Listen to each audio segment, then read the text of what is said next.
Hey guys, welcome to the high ground. My name is Fabio, and yesterday, midst in spring, suddenly winter came back.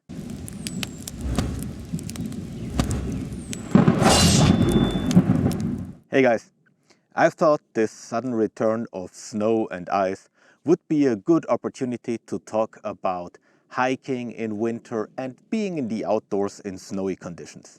Today we'll be talking about some walking and moving techniques specifically for snow.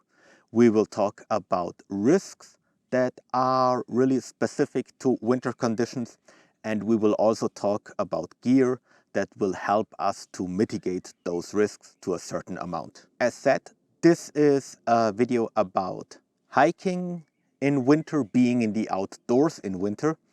If we would go deeper into the topics of snowshoeing and backcountry skiing, we would necessarily need to talk about avalanches in a quite extensive manner. So that would be too much for this basic video, so I'm not talking about avalanches in this one. I can talk about avalanches in one of the future ones. There is a lot to say about that, a lot what you can do to mitigate the danger from avalanches. If you're interested in that one, leave me a comment below so that I know. And otherwise, we will stick to movement and walking techniques, specific risks, and the gear that we should carry. Now, the first thing I want to say about moving is that I'm a big proponent of just sticking to your usual moving pattern. So in my opinion, if you intend to go long distances or stay out for a longer time, then you shouldn't start to amend your moving pattern just because there's snow outside. You should be sure-footed enough to have, well, a somewhat viable moving pattern also for snow. But still, there are a few things that we can consider when it comes to walking and moving in snow, and we will start from the bottom, from our feet, and then move all the way up. For the feet first, you have basically two options to walk over slippery spots in the snow.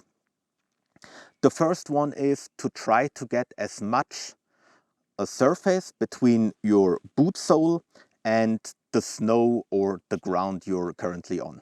That means with a normal moving pattern, we're generally not on the ground with all of our feet. The heel will lift up or the toe didn't hit it already. So when we really want to move over a slippery spot, we try to put our full sole on the ground and only then make the next step. That's the one that I prefer when I have a slippery spot and not a lot of snow. Okay, to show that again, you're not actually walking and already rolling off while you put the next foot on the ground, but you set the foot, you have it stable, and then you go up, make the next step, set it, and then you only continue.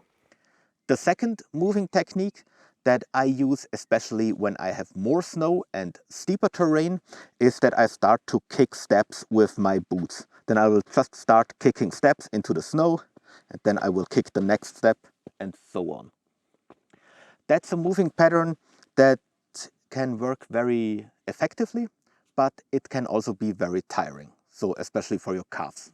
Okay, I'll also show you how the kicking works. It's pretty simple. You just kick in here. We have not enough snow for that one, but it's like this. The distinction between those two moving patterns for me is really how much snow do I have and how steep is the slope I am currently walking up. A third moving technique that I want to show you is the sickle swing, and it's meant to cross steep and especially icy slopes. So let's say I have a steep slope here, and what I want to do then is that I cut with my feet, like a sickle. I cut the step in there, not by stomping on it or pushing into it with the tip of my boot, but really a sickle swing. And then I do another swing like this. So you're really cutting into the slope. Now, the idea behind the sickle swing is that you cut into the slope like this. So you're not stepping down, You're not punching in, but you're really cutting like this. All those three moving techniques have a relation to the boots you're wearing, and we will talk about that one in the gear section. For now, those are the most important patterns when it comes to your feet. Now, moving up the body, another important thing about moving on slippery slopes, especially on snow, is to remain upright over your feet. So you don't want to go forward, especially with a heavy backpack, because you will not pull force in the ground, where your soles will actually provide you with friction, but you will push your feet backwards and it is more likely that you will slip. So walking upright is really important on slippery ground. The same is, for example, true for backcountry skiing. A lot of people tend to lean forward the steeper it gets. And there you can see a lot of problems with sliding backwards because the skins are not holding anymore, etc. And the last thing I want to talk about when it comes to movement techniques, movement patterns, is something that I see a lot when people use trekking poles. I don't have trekking poles with me right now, but what I often see is that people walk too wide. So they actually have their trekking poles out here and try to get some stability from them.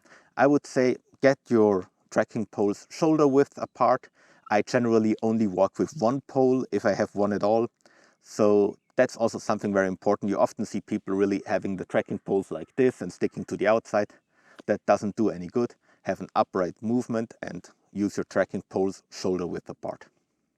Now let's talk about some specific risks to moving in the outdoors in winter, to hiking in winter. First of all the normal risks you have apply. Even heat stroke, if you're walking over a glacier, you can even get heat stroke in winter in snowy conditions. But we have some additional risks that we should be well aware of. As I said before, the most dangerous thing, especially if you're really out, not necessarily in a forest like I am right now, but on an open slope, are avalanches. That's a different topic. We'll just not discuss it here, but in another video. The second dangerous thing in winter is bad weather. Now, you would say bad weather is also dangerous in summer, and that is true. But why bad weather is so dangerous, especially in winter, is that we already have less margin when we head out in snowy conditions or in winter conditions. If I head out in summer when it's 28 degrees outside and the temperature plummets for 10 degrees, then I'm still somewhat closer to my body temperature. If I go outside in winter and we have already 0 degrees, for our body, that's already a pretty extreme environment, right? And if I go further outside that environment and I have additional wind chill, the ground is cold and frozen, then it's much more dangerous as if I just get a little bit cold in summer. That doesn't mean that you shouldn't be careful with bad weather in summer, but you should especially be aware of it in winter. Another thing why bad weather is especially dangerous in winter is more psychological, a mental thing. So if we have rain, most people don't go out hiking in rain. But if we have the winter equivalent for this, if we have a little bit of snowfall, then people tend to still go out because it's actually nice being out in the snow. It snows a little bit from the sky. So we're more tolerant if the water that comes from above is actually frozen compared to when it's just rain. I don't know why it is, but I saw it 100 times in my life that people just say, oh yeah, we can go out like that. And if you actually look at the amount of precipitation, you would never go out in that weather in summer. And the last risk, also in my experience, where the most accidents happen is just slipping. Especially in spring, like in these conditions, the ground isn't frozen anymore. So we have the cold snow on top, we have warmer ground below it. What happens? Well, there is a layer of water, of humidity between the snow and the ground, and the snow tends to just slip away. That's dangerous for avalanches, but it's also dangerous because the surface we are standing on, the snow, is actually not connected to the ground, and it's more likely that we slip, that we fall. People that are older might break some bones. If you're in really steep terrain, you might also just fall off the mountain. I mean, if you really get going on a snow slope, it's not that easy without having it trained to get to a hold, but it's more likely that people who are not trained just slide until they reach the valley or the next somewhat even point where it doesn't slope downward. So these are all risks that we should be additionally aware of, and we should try to mitigate either by bringing the right equipment, by being extra careful and planning ahead even more than we should always do. Before we start with the gear, one important thing: gear should never be used to compensate for incompetence or a lack of planning. Please keep that in mind. Gear is thought to mitigate risk, should be part of your planning, but it shouldn't compensate for incompetence or a lack of planning. Okay, let's go for the gear. Now, I got my backpack, and today it's actually a pretty big one. I generally don't carry this big of a backpack if I'm just in the outdoors, but of course due to the camera stuff, etc. and all the things I want to show you, I brought a bigger one today. We will go over the hardware and the stuff that is actually in the backpack first, and then we will talk a little bit about clothes and the personal layer system I use, and I will give you some tips that I found very useful for being out in the mountains. Okay, so first and maybe most importantly, if you're out in the mountains, you should always bring a first aid kit. Now, I know that currently the stop the bleed movement is a big thing, and I understand why you should have a tourniquet, why you should have gauze to still bleedings. That is all very important. In my opinion, the most important thing you can have in winter conditions is a space blanket. So it's really a small blanket that you can open, bring 2 or 3 of them. You can wrap somebody in this blanket. It somewhat insulates him from the ground, so the injured person doesn't get too wet. It retains body heat, and you might even be able to weather a storm or a really bad weather event if you're wrapped in a space blanket and can get out of the wind. So this is really the most important thing. Other than that, bring your standard first aid kit that you always should have. What's in there is actually also a different topic. I might also make a video about that. If you want me to, just let me know. But I really wanted to emphasize bring the space blanket. It's super important, especially if it is cold outside. If you want to be a little bit more careful, you can also bring an emergency BV bag instead of a space blanket. They are also not a lot bigger, but they have a hood and they are closed, so you can really tuck somebody into an emergency BV bag. And if you really have a lot of responsibility for a person and you're far out in the wild, then you shouldn't need this basic video, but maybe you're still watching it because somebody always learns, then you're a humble person, congratulations. You can take an actually very light BV bag with you. That's the Helium BV from Outdoor Research. You can see it's pretty small, it doesn't weigh a lot. I will check at home how much it weighs and give you the weight below. But you can also bring something like that. It's super small, and this one it will actually give you a lot of protection from any type of weather. Another thing that I bring when it comes to hardware are those small micro crampons. They have a super small packing size, and you can basically just wear them over your normal boots, and they will give you, with these spikes, additional traction on icy ground, but also on snow. To be honest, sometimes they are a little bit uncomfortable, especially if you walk over soft snow, because the snow just keeps sticking to them. That's why proper crampons, actual crampons, have something to avoid that, but also a different topic. But you can actually you can think about these, because if you're doing a lot of hiking and not so much ski touring or snowshoeing, then those might be an investment well worth it. I bought them for actually trail running in the snow, and I wore them on a lot of hikes, and yeah, they never disappointed me. So that's also something you can bring. Another thing that I find very important, but that's just because I'm a sissy, is actually this little mat to sit on. But I mean, you can sit on it, you can have it on your back when you lean against something, and it actually insulates you from the ground very well. So also in an emergency situation, this will reduce the heat loss you have by a lot, because your butt, when you're sitting there, is just not touching the ground, is not getting wet. And it's also nice to just have it on a tree trunk and sit on it without getting wet.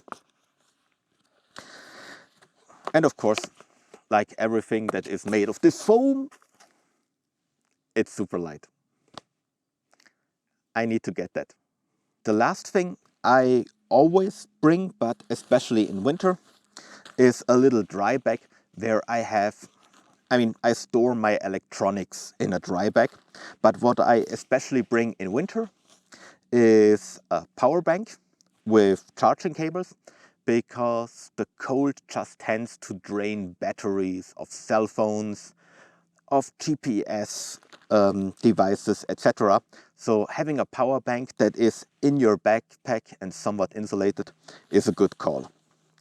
And what of course also happens in winter, it gets dark earlier, so I always bring my headlamp. This headlamp is in a case, it's just so that it doesn't get activated by accident. You can also just tuck your headlamp in there. One important thing that I want to show you, the last one, just tucking that in there. The last one is, you obviously need something to drink. But there are specific insulation sheets for bottles. So they are made of a foam, and you can just pull them over the bottle, or they are made from neoprene, I think, sometimes. And they will make this bottle in an actually isolated bottle. You can, of course, bring the classic thermos, but they tend to be a little bit heavier. I'm not as big of a fan of them. If they get a hit because you bump against a rock, it's possible that they lose their insulation capacity, so I prefer the Nalgene with a sleeve. Okay, now let's talk about the clothes we're wearing. Let's again start at your feet. As you can see, I'm wearing my ordinary Salomon hiking boots today. And what I would recommend in snowy conditions is that you wear something that is a little bit higher, that goes up to your ankle. It just keeps snow from falling into your boot, melting there, and you getting wet feet. What type of boot you will be wearing is actually a little bit depending on the conditions, as always. So for hiking and being in the outdoors, I would just say let's not look at the very technical boots, which you could use for ice climbing or for mixed routes, but let's look at hiking boots, maybe hiking boots that are available or that are able to carry crampons, so that have a little lip behind there. The biggest difference will be the flexibility of the sole. These boots, they are very soft, they have a very flexible sole. So this is great if I have a lot of spots where I have to work with the method I showed you, where I really need the sole to press on the ground. It is not so great if I have to do a lot of sickle swings and a lot of kicking into the snow, because that's obviously easier with a stiffer boot, with a harder boot. And that would already be the differentiation that I make between softer hiking boots and more technical, more stiff boots. Of course, they should all be more or less waterproofed, because there will be snow on your boots and otherwise you will just get wet feet. But I think that's clear. The next thing are your pants, and I would just say wear the pants you always wear. I mean, you know best which type of pants suit you in the outdoors. I'm a guy, I sweat a lot, so I never wear long underpants. I just wear ordinary pants. The only exemption is when I'm actually out ice climbing and standing around a lot, then I might wear longer underpants. But other than that, for normal outdoor purposes, I wear these pants. I have some heavier softshell pants for big routes in the mountains, and that's it for me. For climbing and normal outdoor activity, I would never wear hardshell pants. I think they're not breathable enough if you're actually doing something that is physical exertion. But of course, again, that's up to you. Now going upwards, here is where I find the layering to become more important. What I always do, I more or less wear the same clothes. So you can see below here, I just have a normal technical t-shirt. Sometimes when it's really cold, I wear a technical long sleeve, but everything very thin, very moisture wicking, because I sweat a lot. In that regard, I'm not a big fan of Merino when I know that I will be sweating. So I wear a lot of Merino when it comes to, for example, being out in the mountains with my mother, or somebody who is not as fit as I am, because then I won't sweat that much. And yes, it is true. I mean, the whole Merino discussion would also be a separate video. But yes, it is true that Merino still is warming until a certain degree when you compare it with cotton. But if Merino wool is soaked, it also is not warming anymore. So you will just have a cold, soaked shirt. So this is why I prefer synthetics for everything where I start sweating. But that's personal preference. The only thing when I actually wear Merino also for, well, more strenuous activities is when I'm out in the mountains for 5 days, because indeed Merino doesn't smell compared to synthetic fibers. On top of my normal shirt, now I am wearing this sweatshirt. It's also moisture wicking. It's inside is a type of fleece, and outside it's a little bit, well, I can't even tell you what it exactly is. It's a type of fleece. It's made by Arcteryx, and it's also moisture wicking. I'm also a big fan of the Atom series by Arcteryx. It's a series where you have very thin sleeves and you have actually a Primaloft insulation around the center of your body. And I find that also to be very useful. I knew that today I needed a little bit warmer, so I'm wearing this sweatshirt, but this is my go-to as second layer when I'm out, most of the time regardless of summer or winter. Then on top, you of course need a hat or something like that. I mean, if you have a lot of hair, then you might also be just fine with a headband, but just keep in mind that you will lose a lot of body heat through your head when it's not covered. And also very important, bring sunglasses. Even if it's overcast like today, you can actually notice the sun, and so it's a good thing to always bring sunglasses if it is snowy outside. This is the gear I wear when I move. So it's actually quite uncommon that I'm standing here in front of the camera and talking to you, because the first thing I would do when I stop, I will get something out, and that's my insulation jacket. Before we get to that, I want to show you one thing though, and this is this one. It's a vest. So I was never a big fan of vests during all my life. I thought that they are something that you would wear with a tuxedo, and that's it. And then I think 6 or 7 years ago, I actually talked to an Austrian mountain guide, and he said, hey, there are some vests that are made of soft shell. They are very thin, they are very breathable, but they still keep you much warmer compared to going without it. And since then I bought that one. As you can see, it's not a thick one, it's really a thin vest. It's just insulation from the cold, but it keeps you so much warmer. I mean, 2 years ago we walked with backcountry skis for 5 days through the Swiss mountains. I don't know how many kilometers we made, but it was a huge distance, up to 4,000 meters, back down again. And I was wearing my Atom hoodie from Arcteryx, so the insulated one. And whenever it got a little bit cold, I never had to get out my insulation jacket during the day. I just put on the vest and was still able to walk up the mountain and have a very breathable piece of clothing around my upper body. So that's actually very nice, and I can really recommend to get such a vest, because you wouldn't believe how warm it actually keeps you. And it's not in your way if you have to do something with your hands or with a rope. It's really a nice piece of gear.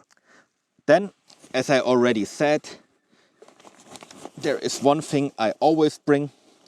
It's an insulation jacket. And jackets are a whole science of itself. I mean, you could talk for hours about different types of jackets. What I do, I have this one usually on top of my backpack. As soon as I stop, I put on that jacket. So I'm not a big fan of jackets that already have a shell and insulation. They're fine for skiing, or if you have watch in the military. I don't like them for more sporty activities outdoor. I like it to have a shell separately from an insulation layer, and I think that's the way to go. This one is my thinnest insulation jacket. It's the Patagonia Micro Puff hoodie. I like this one a lot. I actually have 2 of them. You can see it's already pretty worn down. They lose a little bit of insulation when you wear them a lot and have them a long time in your backpack. So the newer ones tend to insulate a little bit better than the older ones, but it's still a very good piece of kit. If you're interested in a video about the jackets and the different insulations that they are, from down to synthetics and different setups, let me know, then I'm happy to do one on that one. I have this jacket on top of my backpack because, as said, as soon as I stop, I'll put it on. And what I tend to do when we looked at hardware, I told you that I have a sleeve for my Nalgene bottle. And I use that sleeve, especially again if I'm out in more extreme conditions, ice climbing, etc. But for just being in the outdoors, I generally wrap my Nalgene bottle that I filled with tea or some other hot drink.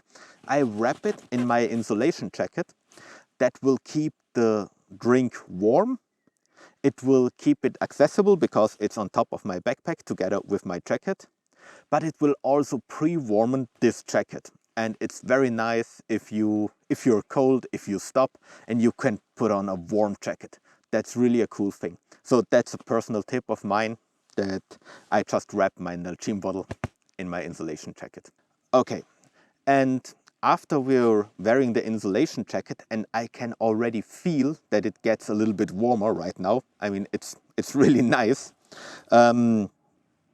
Let's talk about our outer shell, what we should wear on top of an insulation jacket. And you basically have 2 options. So the first option, and what I often see, is just wearing a hardshell jacket. And I brought one. Here it is.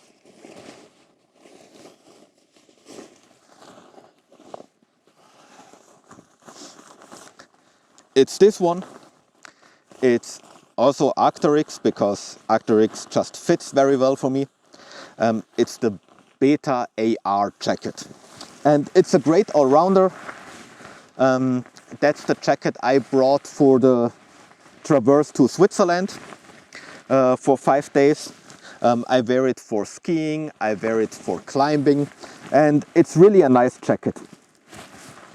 So that's one option you have. I feel that the downside with all the hardshell jackets, despite everything they say in the advertisement, Gore-Tex is not as breathable as a softshell jacket. So I tend to bring this one for more hardcore mountain activities, if you can say hardcore. I mean, for ice climbing and stuff, I have even a thicker one, the Alpha SV. But I bring this one for backcountry skiing, for climbing when I just think that it might get to rain and stuff like that. If I'm actually only hiking and just spending time in the outdoors, I go with something different. And this is a softshell jacket. And you can see that's this one. Oh, still have chocolate paper here. Okay, that's this one. It's a very thin softshell jacket, but I walked with it through the rain for 3 hours and it held me dry. So it's also Arcteryx. I'm not sure about the actual model. I will put that below. And I would recommend for hiking and stuff like that, bring a softshell jacket. That's more than enough.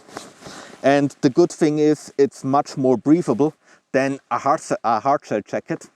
And for anything you do that is hiking, this should be more than enough. Okay, so there you have it. Those are my basics for hiking in winter, being in the outdoors in winter. Of course, there is a lot more to talk about. As said, if you have specific questions, want to see videos on a specific topic that is related to this, just let me know. Otherwise, thank you very much for watching this video. I appreciate your time. If you found it somewhat helpful, leave us a like, subscribe to the channel, and I'll see you next time.